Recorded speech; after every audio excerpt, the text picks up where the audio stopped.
जय श्री सीताराम। जय जय श्री सीताराम। श्री विष्णु महापुराण। नमो नमः। तब भगवान श्री कृष्णचंद्र ने उस नाग कुंड में अपनी भुजाओं को ठोका। उनका शब्द सुनते ही वह नागराज तुरंत उनके सम्मुख आ गया। उसके नेत्र क्रोध से कुछ ताम्रवर्ण हो रहे थे। मुखों से अग्नि की लपटें निकल रही थी। वह महाविषैले वन्य अन्य वायु भक्षी सर्पों से घिरा हुआ था। उसके साथ में मनोहर हारों से भूषिता और शरीर कंपन से हिलते हुए कुंडलों की क्रांति से सुशोभिता सैकड़ों नाग पत्नियां थीं। तब सर्पों ने कुंडलाकार होकर भगवान श्री कृष्णचंद्र को अपने शरीर से बांध लिया और अपने विषाग्नि संतप्त मुखों से काटने लगे।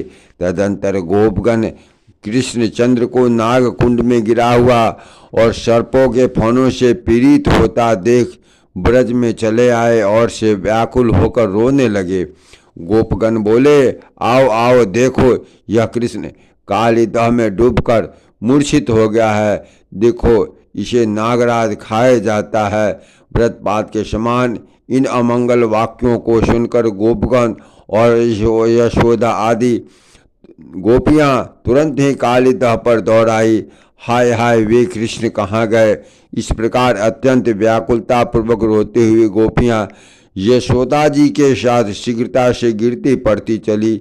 नंद जी तथा नंद गोपगण और अद्भुत विक्रमशाली बलराम जी भी कृष्ण दर्शन की लालसा से शीघ्रता पूर्वक यमुना तट पर आए। वहां आकर उन्होंने देखा भगवान श्री कृष्ण सर्पराज के चुंगल में फंसे हुए हैं। उसने उन्हें अपने शरीर में लपेट कर निरुपाय कर दिया है। हे मुनिस्तम, महाभागा यशोदा और नंदगोप भी पुत्र के मुख पर टकटकी लगाए चेष्टा शून्य हो गए। अन गोपियों ने भी जब भगवान श्री कृष्णचंद्र को इस दशा में देखा तो वे शोकाकुल होकर रोने लगी और भय तथा व्याकुलता के कारण गदगद वाणी से उनसे प्रीतिपूर्वक कहने लगी। गोपियाँ बोली,